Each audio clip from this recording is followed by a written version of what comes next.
Всем привет! Надеюсь, меня видно и слышно. И сегодня я предлагаю обратиться к одному из самых, наверное, сложных и таинственных джанов Дао Дэ Цзин. Для начала, если вы не в курсе, о чем конкретно идет речь, что это вообще такое и какое отношение эта тема имеет к боевым искусствам, вот небольшой экскурс сначала в эту тему. Значит, традиционные китайские боевые искусства строятся, я давайте кратко так более-менее об этом расскажу.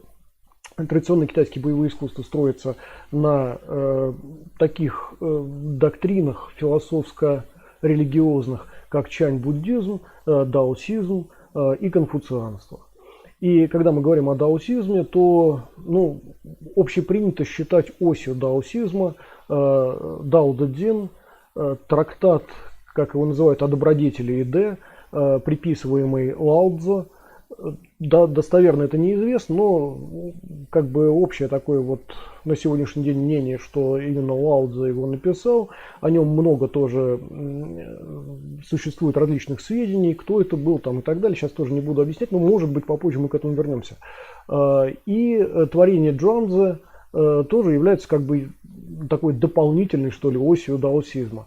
И все, кто обращается к боевым искусствам, рано или поздно стремятся к корням боевых искусств и, соответственно, рано или поздно обращаются к чтению этого трактата Дао Дэ Цзин. Трактат, трудно сказать, насколько он сложный для освоения, вообще-то сложный.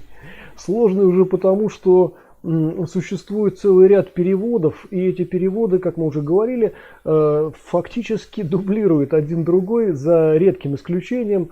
И в основном какие-то вариации на тему переводов Дао Дэ Цзина, которые мы наблюдаем, наиболее какие-то популярные вариации, такие как классический перевод Ян Хэншуна, да, а дальнейшие там переводы Маслоу, Ткачева, там, ну и так далее, и так далее. Все это фактически трактовки на одну и ту же тему. И это связано с тем, что, во-первых, Дао Дэ Цзин был написан далеко не на мандаринском наречии, на сегодняшнем современном таком государственном языке, который мы называем китайским, а вообще-то был написан совершенно другими иероглифами, гораздо более сложными, смысловые значения которых со временем несколько смещались, расширялись, сужались. Иероглифы эти приобретали несколько другое и звучание, и порой вообще даже вот, собственно, само значение. Кроме того, в Дао Дэ Цзин содержится ряд идиом, часть из которых сохранились до сих пор, часть из которых не сохранилась. И, в общем, знание всего этого дало бы возможность перевести Дао Дэ Цзин действительно правильно и, наверное, близко к задумываемому. Но в то же время на самом деле вот эти вот, это большое количество разных переводов, иногда противоречащих друг другу, дает нам возможность взглянуть на эту тему с разных углов зрения. В сущности все эти переводы, они не настолько противоречивые, конечно. Хотя есть ряд переводов, которые явно вступают в противоречие с какими-то классическими, да? И тем не менее, как бы мы ни читали, в каком бы переводе мы ни читали Дао Дэ Цзин, самый первый джан, самый первый абзац, которым открывается Дао Дэ Цзин, сначала воспринимается как довольно простой и скорее какой-то, как бы это сказать, ну такой, знаете, вот близкий к литературному какому-то сочинению скорее, чем какой-то философской доктрине. А дело в том, что Дао Дэ Цзин в сущности это философская доктрина, в которой, если вы внимательно читаете, неоднократно читаете Дао Дэ Цзин, в которой вы видите, в этой доктрине вы видите строгую логику, никаких случайностей, и в сущности это действительно так остается философской доктриной, если ее не воспринимать настолько буквально, насколько нам это предлагают различные вот эти вот переводы. Переводы, как я уже говорил, они делаются на не очень хорошем уровне, как правило, не потому что переводчик плохой, не потому что он не знает истории, не знает там классики литературной китайской, а потому что существует всегда двоякая задача, которая трудно решается в одном переводе каком-то, да, поэтому вот в переводах чаще всего еще комментарии какие-то появляются, там неудобно читаемые и так далее. Так вот, двоякая задача заключается в том, чтобы с одной стороны передать смысл того, что написано в первоисточнике, а с другой стороны передать им, как бы это сказать, наиболее близко, перевести наиболее близко к тексту. А это очень сложно. Уже приводились на нашем канале примеры, ну, например, того, как можно попытаться перевести какие-то устойчивые выражения, например, русского языка на какие-то другие, да. Вы не можете, там, например, вот выражение «до лампочки», да, перевести на японский как «des de la лампара». Ну, нереально, это будет сумасшедшее просто совершенно, и ни один испанец вас не поймет, даже если вы потом попытаетесь объяснить что-то, да. То есть это безумие, это набор несвязанных каких-то между собой слов будет, да. Вот то же самое с китайским языком. Даже современные тексты китайского языка, если вы переводите на русский близко к тексту, вы получаете, ну, в большой степени околесицу некую. Да? И с этой точки зрения, да, задача переводчика очень сложна. И переводы, на которые мы сегодня опираемся, они не передают, конечно, смысла. Они стараются быть достаточно близкими по тексту, к первоисточнику какому-то. Причем первоисточник это уже фактически претерпел массу трансформаций. Да? Я уже говорил о том, что, значит, иероглифы претерпели массу трансформаций, смыслы претерпели массу трансформаций. То, что до нас донеслось, если это перевести еще близко к современному тексту, то это уже выглядит, конечно, далеким от первоисточника. Но, тем не менее, значит, возвращаемся к теме. Значит, прочтение Дао Дэ Цзина обычно начинается все-таки с первого самого абзаца, с первого джана. И этот первый джан, как обычно, пролетают мимо, оставляя на то, ну, как бы на потом, для того, чтобы позже к нему вернуться и лучше осознать. Но на самом деле практически никому это не удается. Если дальнейшие джаны более или менее раскрывают какие-то хотя бы смыслы, заложенные в Дао Дэ Цзин, мы примерно начинаем себе представлять, что лежит в основе, например, традиционных боевых искусств, которые мы с вами изучаем, да, которые мы с вами осваиваем. Мы какое-то не очень хорошее, как правило, сказать, представление имеем о том, что такое дао, например. Чаще всего это смысл этого термина сильно искажают и делают его каким-то мистическим, сакральным и так далее. Значит, понятие «Д», которое заложено в Дао Дэ Цзин, тоже очень сильно искажается. И кто как называет, уже я говорил о том, что называют это и потенцией почему-то, и потенциалом. Потенциал — это гораздо ближе к теме, но только потенциал чего и в чем, да? Опять возникает вопрос. И так далее, и так далее. Ну, то есть, на самом деле, вот эти вот смыслы мы с вами уже на нашем канале неоднократно раскрывали. Я надеюсь, что те, кто следит за жизнью канала, уже более или менее понимает, что такое Дао Дэ Цзин, и вообще, как он должен читаться, и какие смыслы в нем заложены. Но вот что касается первого джана, мы к нему периодически возвращались, но на самом деле полного представления, окончательного представления об этом джане, наверное, мы так и не получили, да? Потому что этот джан состоит, такое впечатление, что он состоит из нескольких частей, как-то не очень связанных между собой. Когда мы начинаем это переводить, когда мы начинаем это осмысливать, перед нами стоит какая-то сложная достаточно задача соединить там какие-то несоединимые вещи. И все это связано с тем, что на самом деле мы не можем их объединить нашим опытом. Они объединены. На самом деле там логика есть и последовательность есть. Просто нашего опыта порой не хватает для того, чтобы осознать то, с чего вообще начинается Дао Дэ Цзин. А на самом деле в первом джане Дао Дэ Цзин фактически закладываются вот те термины, не объясняются, как бы вводятся те термины, которыми в дальнейшем Лао Цзэ оперирует в течение всего трактата. Да? Там объясняется, что такое знание, что такое дао, что такое, ну, например, такой термин, как имя, как ни странно, да, этот термин очень важным является для китайского мировоззрения, не только, кстати, для китайского. Давайте сейчас просто я зачитаю, значит, вот этот первый джан. Я его зачитаю так, как обычно, значит, его публикуют в переводе Ян Хиншуна. Значит, звучит он так. Дао, которое может быть выражено словами, не есть постоянное дао. Имя, которое может быть названо, не есть постоянное имя. Безымянное есть начало неба и земли, обладающее именем мать всех вещей. Поэтому, кто свободен от страстей, видит его чудесную тайну. А кто имеет страсти, видит его только в конечной форме. Оба они одного и того же происхождения, но с разными названиями. Вместе они называются глубочайшими. От одного глубочайшего к другому дверь ко всему чудесному. Вот я надеюсь, что те, кто читал уже Дао Дэ Цзин, обратили внимание на то, что, ну, в сущности, это такой достаточно классический перевод, и в нем нет, наверное, ничего, так сказать, нового и привнесенного, кроме вот этих вот квадратных скобочек, которые обычно являются примечанием автора и дополнением. Да. Ян Хиншун на самом деле дополнил вот этот вот, ну, в частности, вот этот вот первый джан и дальнейшее тоже дополнил собственной редакцией еще. Хотя в оригинальном тексте вот того, что скрыто там в таких скобочках квадратных, в оригинальном тексте этого нет. Так вот, нет, на самом деле, я полагаю, по совершенно серьезным причинам, потому что, собственно, этого и нет в смыслах Дао Дэ Цзин.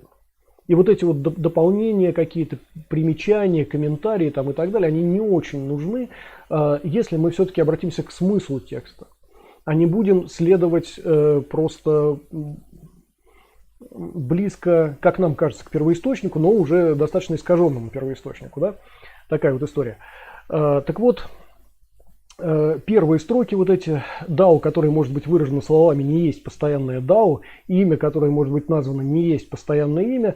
Ну, знаете, конечно, можно это воспринять как какую-то игру слов, можно это воспринять как какую-то философскую, что ли, я даже не знаю, философскую риторику какую-то, да, напоминающую, кстати говоря, отчасти и греческую философию античную где-то, да, но вообще говоря, вот с чего бы такими противоречивыми какими-то не вполне для нас и не только для нас, для любого читающего во все времена, значит, для любого человека вот эти вот переводы, эти фразы, наверное, не имеют такого важного и глубокого смысла, который стоило бы вложить в начало, в самое Дао Дэ Цзин, в начало трактата. Есть, конечно, теория, что первоначально Дао Дэ Цзин выглядел немного по-другому, и что там джаны все между собой, может быть, перемешались, там еще что-то, еще что-то. Но давайте будем исходить из того, что на самом деле мы имеем. И если там что-то и перемешано, то, ну, вот сказать честно, я вот в своих исследованиях я не обнаружил вот этого перепутывания смыслов. То, что одни и те же мысли поднимаются в разных местах этого трактата, не говорит о том, что как-то что-то перемешалось. Это совершенно нормально, когда мы одну и ту же тему, один и тот же термин рассматриваем с разных сторон, да, в течение всего нашего какого-то эссе или трактата. Вот. Так что здесь законы жанра, я думаю, не нарушены, и в сущности все выглядит так, как и должно выглядеть в подобных философских сочинениях. Так вот, на самом деле вот эту вот всю историю с какой-то подменой смыслов, а чаще всего, кстати, когда пытаются каким-то образом рассуждать о Дао Дэ Цзине, чаще всего подменяют одни смыслы другими, притягивая, с усилием притягивая какие-то собственные домыслы там, и так далее, хотя, в общем, трактат этого, мне кажется, не требует совершенно. И вот относительно недавно мы немного переписывались с одним из бойцов нашего канала, с Богданом, которого постоянные зрители нашего канала хорошо знают. Богдан живет в Украине, у него свой замечательный клуб Винь Чунь. Кстати, на нашем канале в плейлисте «Доска почета» вы можете найти достаточно много видео из его клуба.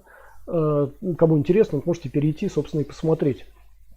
И на Богдана, и на его бойцов, и на его клуб там, и так далее.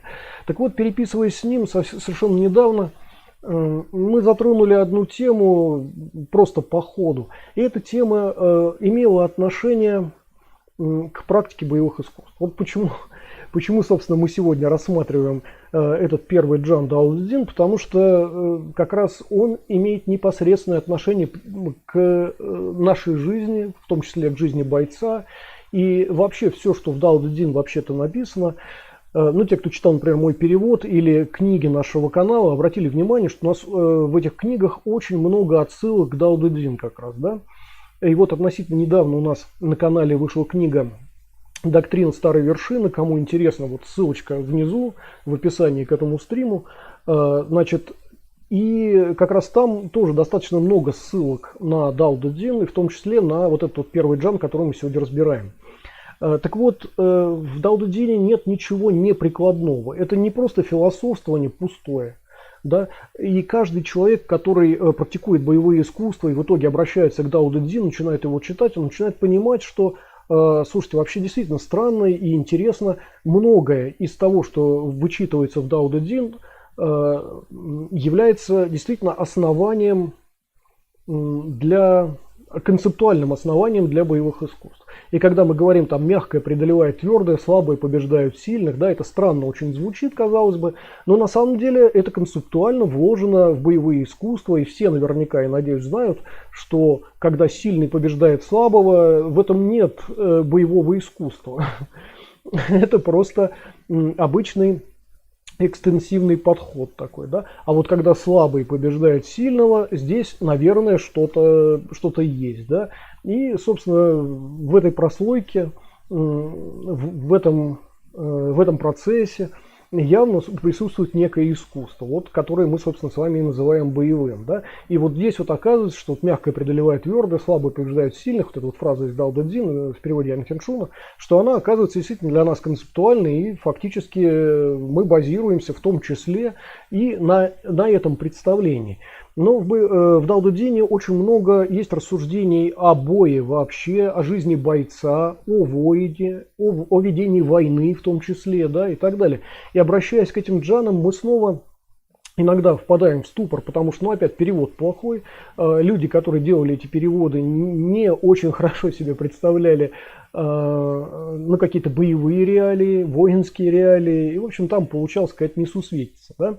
Вот, кому интереснее это, вот обращайтесь к книгам нашего канала, у нас много достаточно разбирается Дао Дэ Цзин, и там вы увидите, что парадоксов, собственно, в Дао Дэ Цзине никаких нет, если его перевести близко к смыслу все-таки. Так вот, возвращаясь к теме, возвращаясь к обсуждению первого джана и к тому, с чего, собственно, это обсуждение сейчас вот стартовало. Значит, вот переписываясь с Богданом, о котором я упомянул совершенно недавно, значит, мы затронули некую тему, которая имела отношение как раз к практике боевых искусств. И если кратко описать эту тему, она выглядит примерно так. Каждый из нас, практикуя боевые искусства, значит, в какой-то момент неплохо достаточно осваивает какие-то опции, какие-то техники, какие-то стратегические, технические и там, тактические, не знаю, какие угодно еще решения, да. Все у нас замечательно работает, но проходит немного времени, и оказывается, что то, что вот совсем недавно у нас прекрасно работало, значит, начинает работать как-то не очень хорошо, да, начинает сбоить. На самом деле это, я думаю, знакомо многим, кто практикует боевые искусства.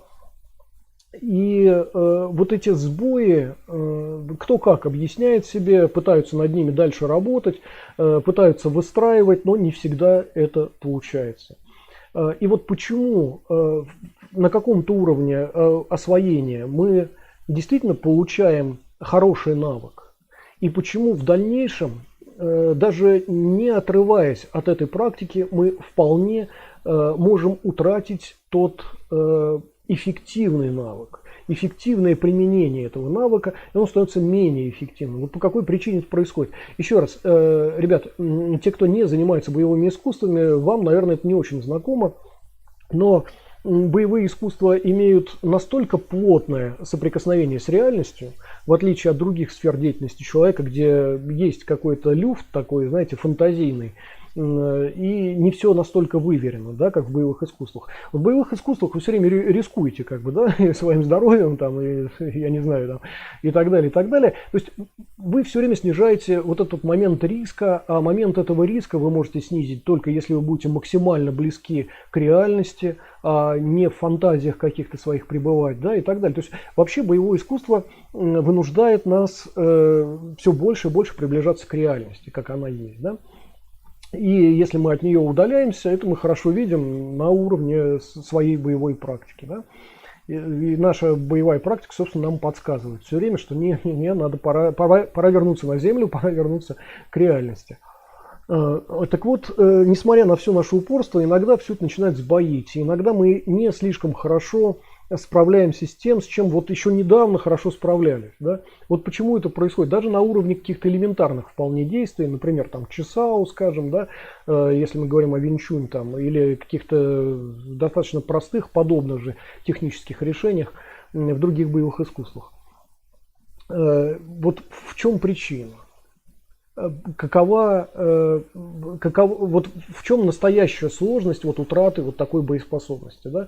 Причем, что интересно, вот эта вот утрата навыка, эффективности навыка является демотивирующим фактором, естественно, и многие, впервые споткнувшись через это и не имея в себе достаточно сил и какого-то интеллектуального, скажем, потенциала, да, даже сходят иногда с этого пути, бросают боевое искусство или вообще тренировки, или меняют боевое искусство до тех пор, пока не столкнутся снова с этим феноменом. А обязательно столкнутся. Это всегда происходит, независимо от того, тренируетесь вы в клубе или самостоятельно, или еще каким-то образом там, и так далее. Даже в клубе, где, казалось бы, вы под хорошим присмотром, где вам всегда помогут, подскажут и так далее, все равно рано или поздно вы столкнетесь с рамками, за которые вы не можете перейти. Несмотря на все ваши желания, на все ваше стремление и так далее. И мало того, еще раз напомню, эффективность еще недавняя внезапно утрачивается. Да? Вот с чем это связано. Ребят, еще раз, ответ на этот вопрос лежит как раз в первом джане Дао Цзин, о котором мы сегодня говорим. И вы в этом убедитесь немножечко позже, но самое главное, к чему бы я хотел сейчас обратиться, это вот к окончанию этого первого джана Дао Цзин. И так, одну секундочку.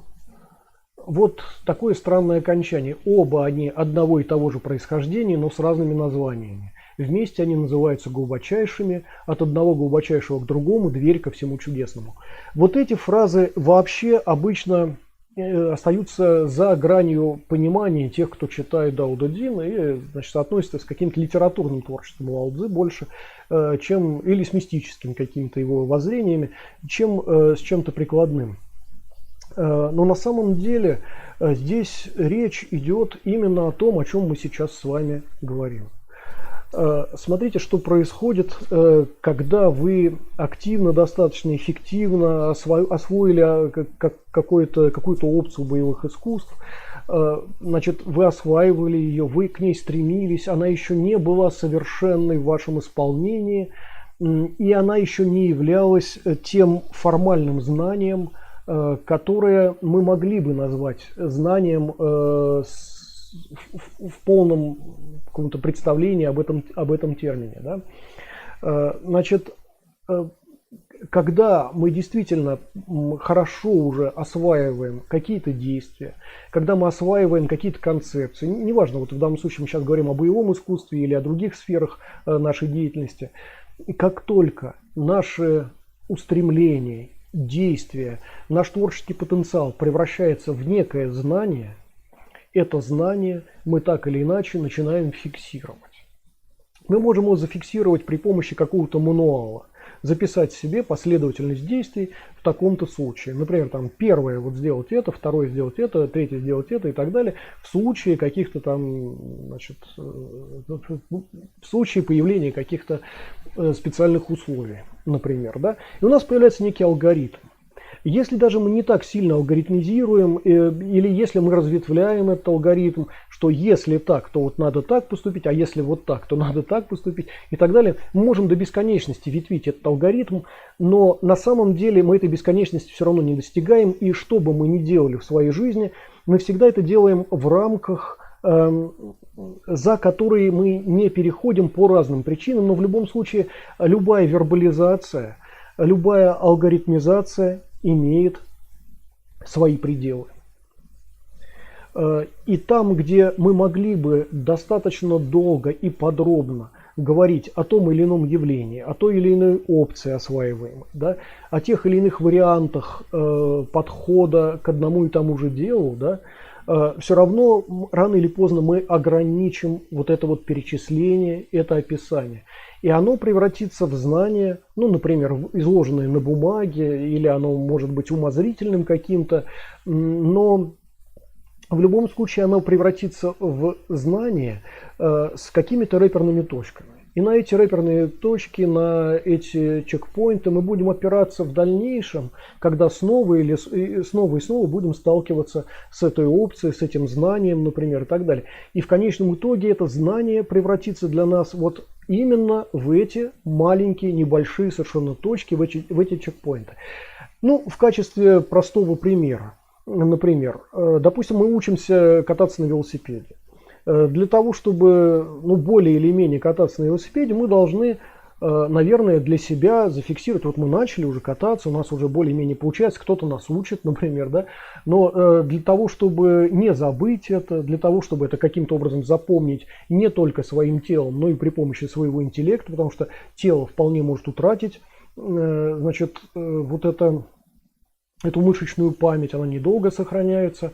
А для того, чтобы мы спустя долгое время могли снова сесть на велосипед или встать на ролики, или на коньки, или там еще как-то, да, мы для себя можем что-то записать. Ну, в частности, что касается велосипеда, можем записать, что надо сесть в седло, что надо там одну ногу поставить на педаль, другой там попытаться оттолкнуться, да, потом провращать педали, при этом надо сохранять равновесие, руль управляет там, я не знаю, нашим движением влево и вправо, там тормоз у нас вот здесь, там, ну и так далее, и так далее. То есть какие-то опции мы можем переписать. Но самого навыка в этих опциях уже не будет. И когда мы в следующий раз сядем на велосипед и выполним четко эти инструкции, это, конечно, будет лучше, чем если мы начнем с нуля. Но в этом все равно не будет нашего навыка. Мы не сможем так же хорошо, быстро, юрко как-то, да, кататься, как мы это делали там 10 лет назад. Понимаете, да, навык здесь является наиболее важным. Не столько знание, сколько навык. А навык уже утрачен. Знание осталось, а навыка нет. Знание в этом случае становится мертвым, в отличие от навыка, который является живым.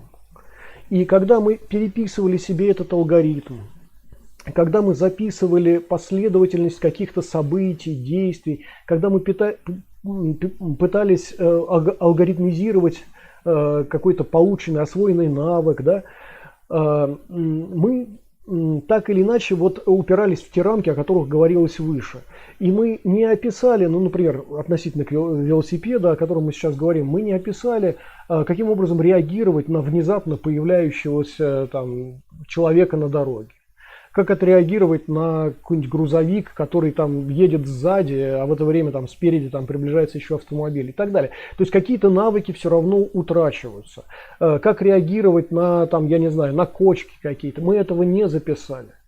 И даже если бы мы это записали, все равно были бы совершенно живые моменты из живой жизни, которые мы не смогли бы впихнуть в этот алгоритм. Понимаете, да? Наш алгоритм, наше знание является мертвым, даже если оно достаточно обширно, широко и подробно изложено. Вот это очень важный момент. То же самое у нас в боевых искусствах. Когда мы работаем, например, в чесао, в прилипающих руках, ну, в качестве примера, например, то сам навык чесао, он имеет массу различных еще опций. Там у вас появляется, там, я не знаю, там ну там Бонсау, например, вы работаете, да, вы работаете там Хушоу, вы работаете там вот это, вот это, вот это. Ну, понятно, что Чисау содержит в себе там целый ряд защитно-атакующих действий каких-то. И каждая из этих защитно-атакующих действий еще имеет свои расширения и свои опции. Да? И если мы даже это все опишем для себя или запомним хорошо, да, а навык утратим спустя время, вот как раз спустя время, обращаясь снова к Чисау, окажется, что мы работаем гораздо хуже, чем еще совсем недавно. Опять по какой причине? Потому что в нас нет уже навыков. Отсутствует навык, но осталось знание. Мы хорошо знаем, как это должно работать, но мы не видим, что это работает, потому что мы утратили сам живой вот этот навык. Почему мы утрачиваем вот эту вот живость? Потому что вообще Чисау, ну опять, если обращаться к Чисау, к прилипающим рукам, это навык живого, четкого следования за действиями противника и использования этих действий, использования вот этого живого следования в собственных целях. И вот для всего этого нужно быть очень, как это сказать, очень близким к четкому прилипанию, к ощущению действия противника, не своим фантазиям, как должен бы действовать противник или как вы бы должны действовать, да? А эти фантазии как раз, они исходят из нашего знания, заранее зафиксированного. Да? Иными словами, когда мы начинаем опираться на какое-то алгоритмизированное знание, чаще всего мы имеем дело именно с фантазиями, которые явно опаздывают за жизнью. А вот не опоздание такое за жизнью связано с хорошей нашей сензитивностью, с чувствительностью. Да? Ну, в частности, в примере с Чисау. Для того, чтобы перенаправлять действия противника. Да? Так, чтобы нам это было выгодно. Вот здесь именно и возникает вот этот странный люфт. С одной стороны, в какой-то момент мы набираем достаточно опыта, достаточно, не побоимся этого слова, знаний, для того, чтобы сформировать некий навык. Мы его формируем, и этот навык является живым, подвижным и изменяющимся, гибким там, и так далее. Но спустя время, как уже говорилось выше, он превращается, этот навык, в мертвое знание. С одной стороны, смотрите, мы развиваем этот навык и стремимся к знанию. Рано или поздно это знание мы каким-то образом фиксируем в себе. И вот в этот момент навык перестает быть навыком и умирает в нас. Понимаете, да? Наше стремление нас же подводит. Мы стремимся к чему-то и убиваем навык, превращая его в знание. Именно об этом говорит первый джан Дао Дэ Цзин. Именно об этом. И когда вот это вот последние фразы вот эти вот звучат, еще раз сейчас я их зачитаю, одну секундочку. Вот это «от одного глубочайшего к другому, дверь ко всему чудесному». Это не очень правильный перевод. Здесь следовало бы несколько по-другому сказать. Следовало бы сказать о вот этом вот смысловом люфте между нашим живым стремлением и уже мертвым знанием. Вот именно здесь, между ними, между началом нашего пути, формированием некоего навыка и окончанием этого пути и формированием мертвого знания, именно в этом люфте лежит как раз то чудо, которое мы назвали бы совершенством. Вот о чем говорится в последних фразах этого первого джана Дао Дэ Цзин. Вообще, давайте мы сейчас немножечко по-другому трансформируем, значит, этот перевод. На всякий случай напомню, что слово «знание» в трактате передается разными иероглифами, в том числе и иероглифом Дао. Для тех, кто не знает, Дао – это не только путь, это знание, курс, навык, представление и прочее, прочее. Да? Ну, скажем, такое выражение «Уадждао», «я в курсе» или «я знаю», там, например, да, именно об этом говорит. Здесь речь идет не о пути каком-то, а в том числе о знании в ряде устойчивых выражений, например, китайского языка, да, в то же время есть слово «ча», которое означает знание в буквальном смысле, и оно тоже появляется у нас в Дао Дэ Цзине. И не случайно у нас первые самые фразы Дао Дэ Цзина – это действительно некая игра слов, где Дао перед нами предстает и как путь, и как знание. Ну, давайте сейчас вот немножечко по-другому трансформируем вот этот классический перевод Ян Хиншуна. Вообще, мне не очень нравится этот перевод, но мне не нравится и ряд других переводов, поэтому придется так вот лавировать между ними для того, чтобы не превратить это все тоже в мертвое знание, а превратить в навык работы с текстом, например, хотя бы с этим текстом, да. И вот давайте трансформируем немножечко изначальный перевод, вот этот классический Ян Хиншуна. Дао, выраженное в знании чего-то, утрачивает универсальность Дао. Вот это очень важная позиция как раз, это то, о чем мы сейчас говорим. Все, кто обращается к Дао Дэ Цзину, замечают, что вообще понятие Дао у Лао Цзэ это универсальное понятие, которое в отдельных своих фрагментах превращается в какие-то элементы нашего знания. Но превращая в элементы знания, в отдельные фрагменты Дао универсального, да, мы утрачиваем само Дао. Выявляя из Дао отдельные смыслы по отдельным вопросам, мы в этот момент забываем о всеобъемлющем Дао и говорим только о его фрагменте. Вот какая история, да? И в сущности даже в переводе Ян Хиншуна, в таком как Дао, который может быть выражен словами «не есть постоянный Дао», мы уже угадываем где-то этот смысл. Правда, он совершенно ускользает. Ну вот лучше, наверное, выразить именно так. Дао, выраженное в знании чего-то, утрачивает универсальность Дао. Да? Мы забываем о Дао, когда говорим о его фрагментарном влиянии каком-то.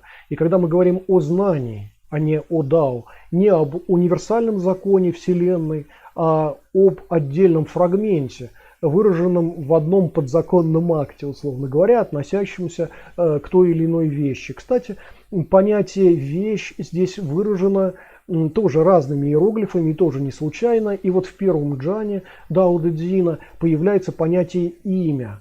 Об этом понятии мы несколько позже поговорим, но надо иметь в виду, что так же как Дао имеет значение «путь», и знание, и так далее, также и имя имеет несколько смысловых оттенков, которые переводятся не только как имя, но и как вещь и суть. В частности, всем известно исправление имен, такой известный достаточно термин, когда очередной император приходил к власти в Китае, то первое, чем он занимался, исправлением имен. Так вот, не имена он исправлял у китайцев, там, например, или в своей семье, а исправлял меры и весы, да, и веса, я не знаю, как это сказать, меру и вес он исправлял. Приводил во всей Поднебесной, во всем Китае меру и вес к одному значению.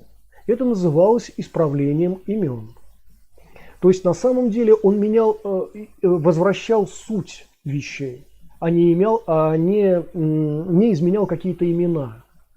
Поэтому, когда вот мы здесь в начале трактата читаем тоже о неких именах, вот дальше пойдет речь, на самом деле речь идет о сути вещей, а не о каком-то имени, которое дается вещи. Да? Еще раз давайте. Дао, выраженное в знании чего-то конкретного, утрачивает универсальность Дао. Вещь, выраженная в знании чего-то, утрачивает универсальность вещи. Вот здесь вот у Ян Хиншуна звучит понятие имя, но лучше было бы сказать вещь или суть вещи. Да?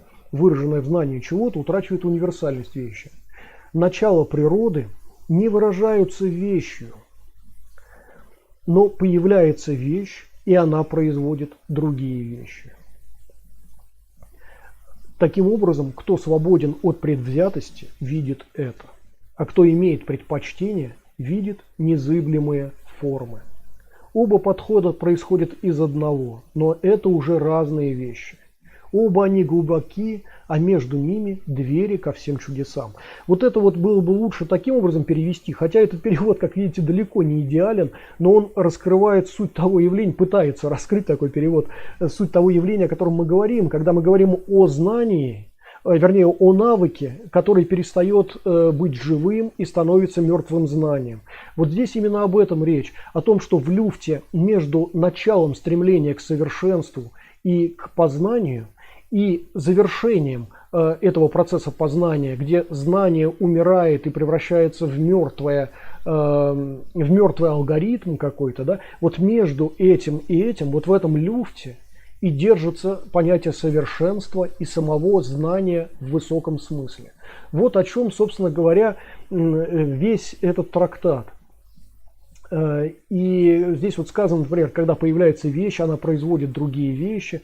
Когда мы зацикливаемся на каком-то одном явлении и пытаемся его для себя осознать, описать, анализировать, да, а анализ, это, знаете, это разложение на отдельные какие-то части, а потом синтез у нас получается, да, в итоге у нас остаются лишние детали, то, что не вошло в итоге в этот механизм.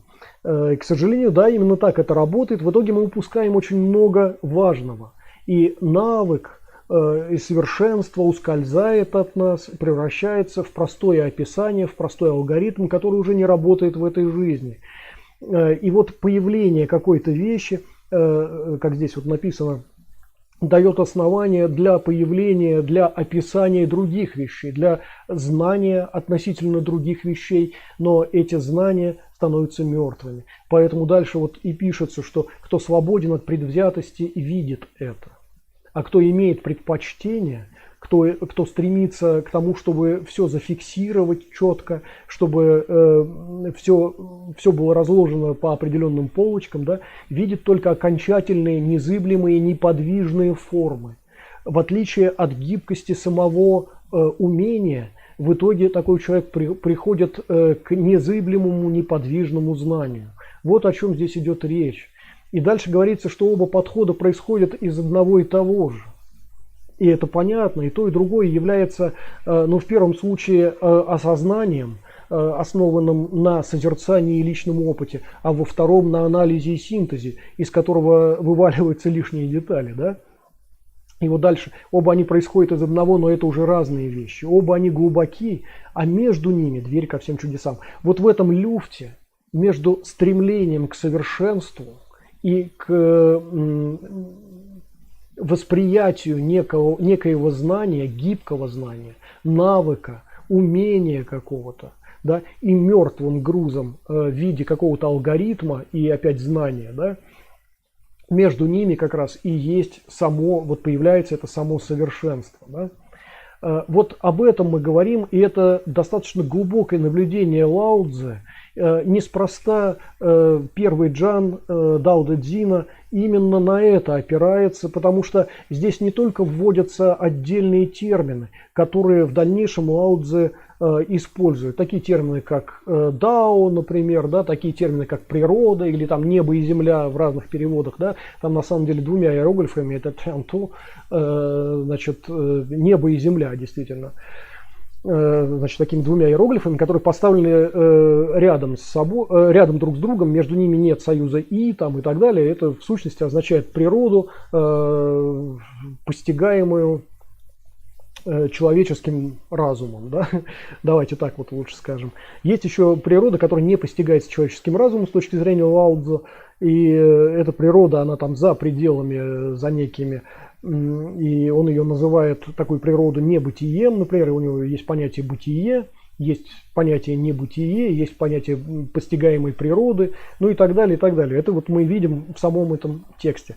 Так вот, на самом деле трактат открывается представлением о том, как оставаться живым и как свое знание, как свой навык, как стремление к совершенству в любой сфере деятельности, в том числе в боевых искусствах, раз уж мы с вами бойцы и находимся на боевом канале, вот как вот это стремление к совершенству не убить посредством знания и алгоритмизации. Вот этому посвящен первый Джан Лаодзе, первый Джан Дао Дэ Цзин. Почему это важно? Почему именно этим открывается Дао Дэ Цзин? Потому что весь Дао Дэ Цзин, весь трактат – это не алгоритм, не знание, которое изложено на уровне, ну, например, на уровне Конфуция, да? Если вы читаете Лунь-Юй, там, например, да, вы видите или какие-то сноски на Конфуция, когда вы находите в каких-то текстах, да, там, например, четко совершенно понятно, каким должен быть уважаемый человек, каким должен быть совершенный человек с точки зрения Конфуция. Почему он должен так поступать, не изложено. Просто понятно, что у Конфуция вот прям четко, вот будь таким, и ты молодец. Если ты таким не являешься, это очень плохо. Почему? Неважно. Вот просто так решил практически и Конфуций. Да? У Лаодзе нет такого подхода. С точки зрения Лаодзе, такого рода ритуализация жизни, которую привносит в жизнь как раз Конфуций, ведет к смерти, ведет к неподвижности и негибкости. Ну, кстати, в итоге мы это и наблюдаем на протяжении всей истории Китая. Чем больше конфуцианского возникает, тем слабее становится государство. Да? То есть в отдельных моментах вот это вот конфуцианское учение выстраивает общество в определенном смысле, этим обществом легче управлять, это общество даже легче самоуправляется в определенном смысле. Да? С другой стороны, это очень ослабляет структуру общества, потому что эта структура перестает быть гибкой. Но здесь, правда, в китайском обществе возникает, как в современных Соединенных Штатах, система, значит, издержек и противоречий, и противовесов. И в конечном итоге, конечно, вот это вот сочетание конфуцианского и даосского, незыблемого и гибкого, да, дает современное китайское общество, которое более или менее так, в общем-то, справляется вот с этой неподвижностью, алгоритмичностью, бессмысленностью и так далее. Это хорошо, кстати, видно на примере современного Китая, где с одной стороны вот есть Компартия, и ее иногда бессмысленные и безумные решения, которые убивали Китай в течение там, лет 50, а потом, значит, внезапно каким-то образом его реанимируют почти в мертвый Китай. Да? В то же время гибкости этому придает более или менее имеющаяся свобода в области предпринимательства, например, в Китае, не в области выражения собственных мыслей, так сказать, своих каких-то политических взглядов там, и так далее, но хотя бы вот в этом. Иными словами, какая-то степень гибкости остается, и благодаря этому Китай действительно даже на уровне вот таких небольших послаблений и свободы какой-то, да, вполне расцветает достаточно пышно. Да? Так вот, с точки зрения Лаодзе, наиболее важным моментом во всем трактате дальнейшем, в Дао Дэ Цзине, наиболее важным является гибкость. Он все время говорит о переменах, он все время говорит о гибкости. Он там, ну, например, приводит пример какого-то ростка, там, еще хилого, казалось бы, только что возникшего и слегка расцветающего, да, и умирающего дерева, которое хоть и крепко, но уже неподвижно, и скоро оно сгниет, сломается и так далее. Да. Вот эта вот история наиболее важной является для него, и он говорит о том, что мягкое и слабое – это то, что начинает жить, а твердое и крепкое – это то, что умирает. Да? Именно с этого все это стартует, и мы это хорошо наблюдаем в боевых искусствах своих. Да? Это тоже является концептуальной основой множества наших действий, если не всех. И вот как раз вот этот старт с первого джана Дао Дэ Цзин, где по сути Лаодзе говорит о подходе к знанию, к осознанию, о подходе к совершенству, к стремлению к какому-то, к самосовершенствованию. Да? Он говорит именно о том, что вот в этом люфте между первоначальным и хаотичным освоением любого навыка и знания и его мертвым завершением, Вот мы, казалось бы, да, начинаем что-то познавать, нам это интересно, нам это важно, и у нас это получается, но в конечном итоге мы это приводим к мертвому знанию, которое умирает не только в нас, но и умирает в принципе концептуально, потому что оно перестает быть живым и действенным, да, превращается в пустой алгоритм. Вот между ними, в этом люфте, и находится знание. Вот главная мысль первого джана Дао Дэ Цзин, который, этот джан, он фактически нам показывает, ну, на примере боевых искусств, да, элементарных, опять на примере Чесао, если хотите, прилипающих рук, первый джан нам показывает, что наши осваиваемые нами опции, например, в области Чесао, должны опираться на сиюминутное, не на алгоритм, который мы могли бы записать, зарисовать, заснять для себя, там как-то объяснить это чем-то и так далее, а на чувство липких рук, на привыкание к тому, чтобы следовать за действиями противника. А это следование описать невозможно. Кстати, что интересно, у Джуанцзы есть такая же мысль, если помните, я сейчас своими словами изложу, значит, история была такая, что некий мастер колесниц чинил колесо, а за этим действием наблюдал император. Император в это время, или там князь какой-то, читал какой-то древний трактат, и вот этот вот мастер по колесницам, набравшись наглости, спросил, что читает этот император. Тот ответил, что вот это великие знания, оставленные нам. Значит, мастер колесниц спросил, а эти люди-то, которые вот этими знаниями делились, они живы или мертвы? Император говорит, не, это очень древний трактат, это древние знания, люди эти уже умерли. И тогда мастер колесниц говорит, это пустое, это пыль просто. То, что ты читаешь, это бессмысленно. Ну, император, естественно, покраснел, в ужасе завращал глазами и сказал, что он казнит обязательно этого мастера, если тот каким-то образом не подкрепит свою позицию. И мастер ответил, вот смотри, я всю жизнь занимаюсь колесницами. Сейчас я чиню колесо, и если я буду слишком старателен и сделаю слишком много для этого колеса, окажется, что оно болтается на оси. Если я буду не слишком старателен, я не смогу его надеть на эту ось. И вот этот навык, это знание я не могу передать даже собственному сыну. Да? Вот о чем идет речь. И дальше этот мастер колесниц говорит, что то, что император читает, значит, трактат, оставленный далеко умершими, давно умершими людьми, что это пустое совершенно, потому что он не передает навыка. Если даже навык того, как с колесо заменить всего лишь у колесницы, если этот навык даже невозможно передать собственному сыну, который постоянно присутствует при там, заменах колес, да, то тем более невозможно передать навык посредством описания в книжке какой-то, да, невозможно передать сам навык, само живое представление о более высоких вещах, чем просто колесо.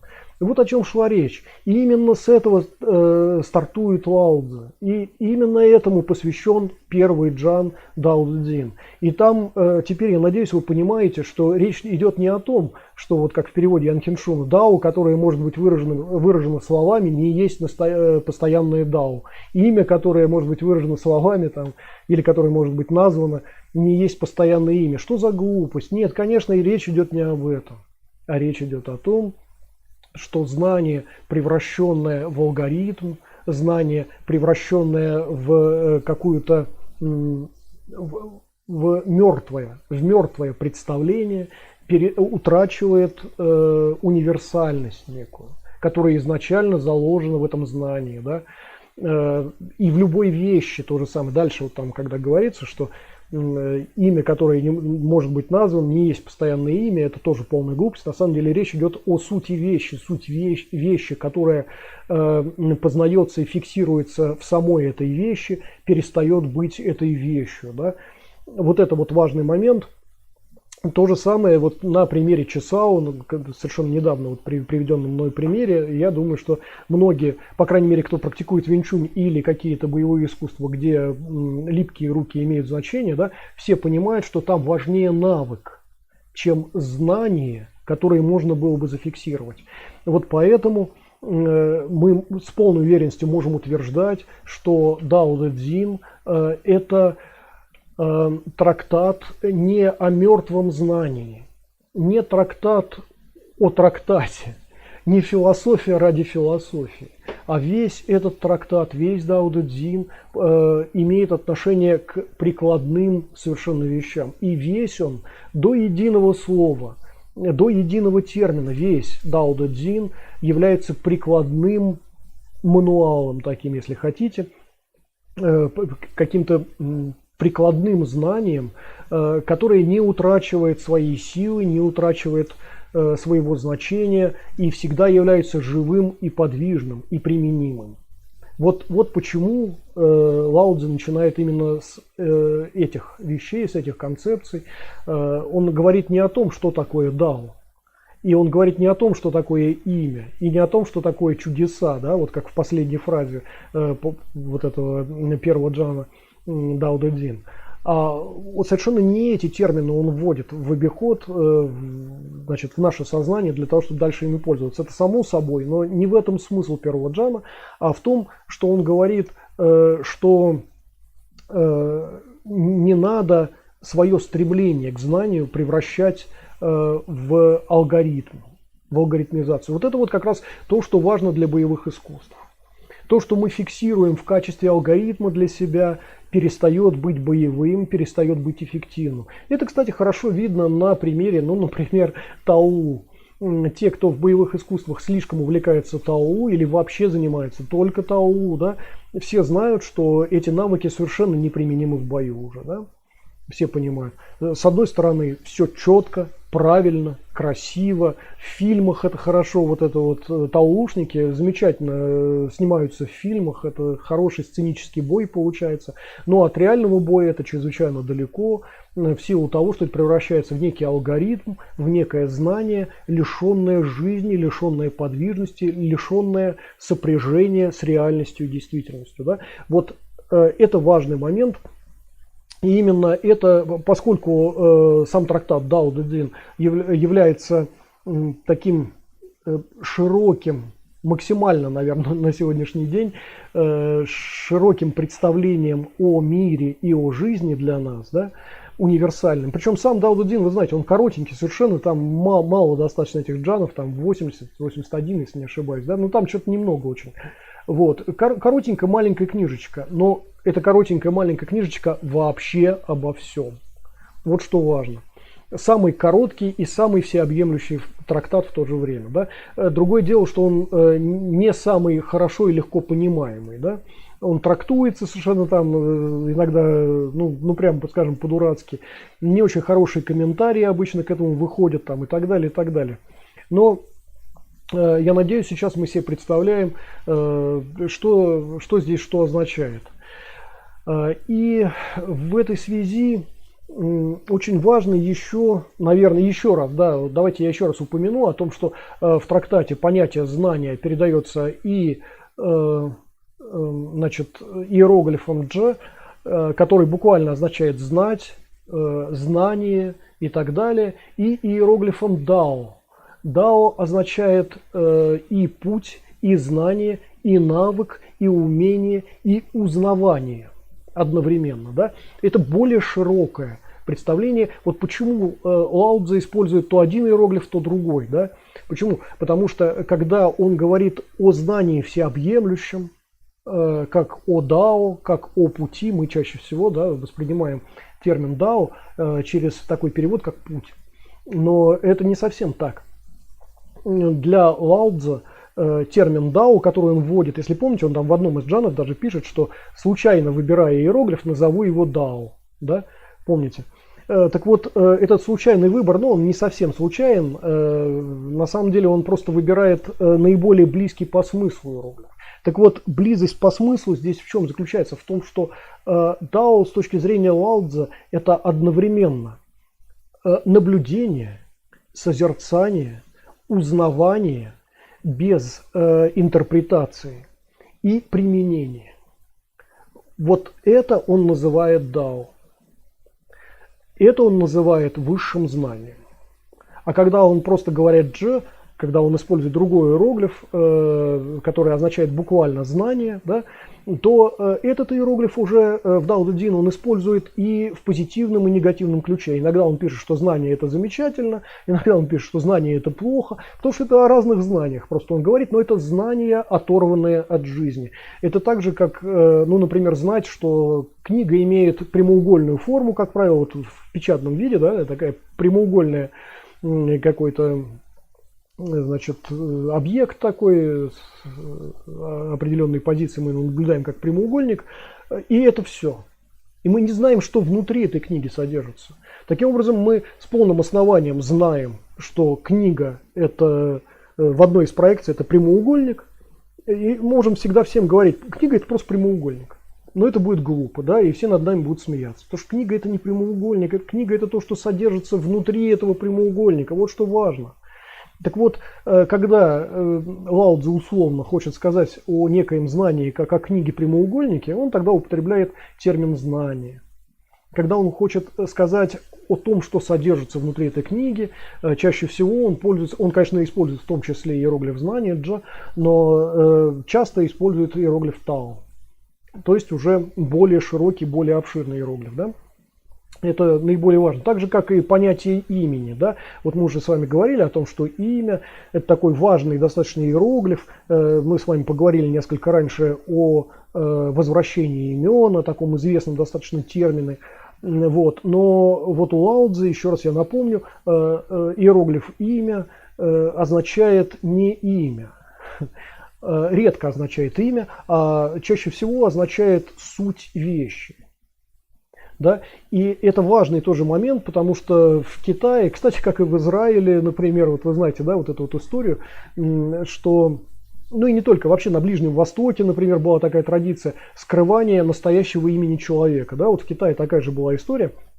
Это было связано с поверьем о том, что настоящее имя, данное там ребенку, например, если о нем узнает там какой-нибудь злой демон, то он это имя использует для того, чтобы нанести вред этому ребенку. Поэтому обычно детям давали два имени. Одно настоящее, другое не настоящее. Да? И вот не настоящим именем постоянно называли этого ребенка, да, пока он не достигнет там совершеннолетия, например. Вот такой вот способ обмана как бы злых сил такой. Ну вот, слушайте, не будем это обсуждать, насколько это суеверие имеет какое-то там значение. Важно, что сам термин имя имело в том числе вот такое сакральное значение, которое скрывает истинную суть вещей или наоборот открывает истинную суть вещей. Поэтому тот иероглиф, которым пользуется Лао Цзы, это как раз тот самый иероглиф, который означает суть вещи. Да?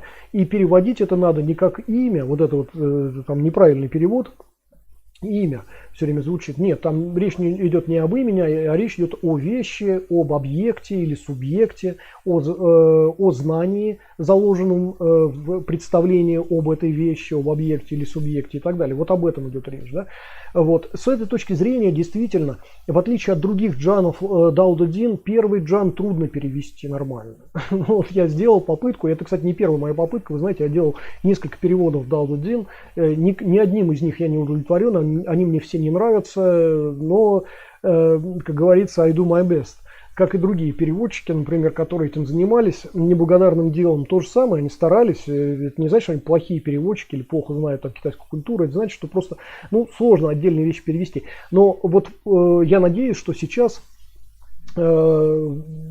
все, кто посмотрит этот стрим, будут иметь отдельное, надеюсь, что достаточно широкое представление и о Дао Дэ Цзин, и о том, почему Дао Дэ Цзин открывается вот этим вот первым джаном, достаточно странным, особенно трудно переводимым каким-то, да, и что именно содержится в этом джане. Еще раз напомню, для нас это имеет исключительно практическое значение, как для бойцов. Это в первом джане, значит, процесс самосовершенствования заложен. Да? Когда мы стремимся к какому-то совершенствованию, когда мы оттачиваем наши боевые навыки, в какой момент эти навыки превращаются в неработающий алгоритм. Вот об этом говорит Лао Цзы, и он как раз об этом говорит с той точки зрения, что не надо доводить свой навык до неработающего алгоритма, неработающего знания. когда вы стартуете от освоения навыка к знанию стремясь, помните о том, что не надо доводить это вот до мертвого знания. Нужно остаться в люфте между живым стремлением к освоению навыка и мертвым знанием, которое нас обязательно ждет, если мы слишком стараемся. Вот как в приведенном недавно примере с мастером колесниц. Когда он слишком старается, колесо будет болтаться на оси. Когда он не слишком старается, колесо не наденешь на ось там, и так далее. И это знание не передать даже собственному сыну. Да? Вот здесь вот такая же история. Мы должны быть все время в люфте между мертвым знанием и началом, которое связано исключительно с нашим опытом. Вот между опытом и мертвым знанием находится освоенный навык. Именно поэтому здесь, ну, в переводе Анхен Шуной звучит эта фраза: между одним и другим дверь ко всему чудесному, да, или ко всем чудесам, например. Да. Вот если вы хотите добиться совершенства или хотите добиться там чудесного чего-то в своей боевой практике, вы должны вот находиться в этом люфте между опытом, пусть еще не слишком, так сказать, не слишком знаемым, и мертвым знанием, лишенным опыта. Вот между ними находится совершенствование того или иного навыка. И, собственно, все боевое искусство в этом находится. Но не только боевое искусство, все сферы жизни устроены именно таким образом. Поэтому, еще раз, Дао Дэ Цзин начинается именно с этого вот первого джана. Я надеюсь, что я это изложил максимально подробно. Пытался несколько раз возвращаться к одной и той же теме для того, чтобы описать это с разных сторон, так же, как это делает Лао Цзы в трактате Дао Дэ Цзин, да. И я надеюсь, что сказанное мной будет иметь непосредственное отношение к вашей боевой практике. По крайней мере, я себе боевую практику представляю именно таким образом, вот опираясь как раз на первый джан Дао Дэ Цзина. Хотя в дальнейших джанах, как уже говорил свыше, в дальнейших джанах мы можем подчеркнуть тоже немало знаний и опыта, в частности, связанного с боевыми искусствами, особенно когда Лао Цзы обращается непосредственно к воинскому искусству, к боевому искусству, описывает, как это в принципе в жизни работает, да, и так далее. Вот, собственно, пока все, что я хотел сказать. Большое спасибо всем, кто сейчас на стриме присутствовал. Никто пока ничего не написал, но я вижу, что есть люди сейчас. Значит, надеюсь, что скоро мы увидимся. Не забываем подписываться, делиться, ставить лайки, писать комментарии, жать колокольчик, чтобы ничего не пропустить, переходить по ссылкам внизу и на плейлисты нашего канала, где легче сориентироваться в тех темах в области боевых искусств, которые вас интересуют. Внизу ссылка на книгу «Доктрина старой вершины». Это недавно вышедшая книга, в которой, кстати, разбирается тоже вот эта тема первого джана Дао Дэ Цзин. Как и во многих других книгах, которые вышли на нашем канале, вы можете в том числе перейти на 2 видео нашего канала, где есть ссылки на все книги, которые у нас вышли, да, ну и почитать, если хотите. Я вам желаю всего доброго и надеюсь скоро со всеми увидеться. Счастливо. Хороших вам тренировок.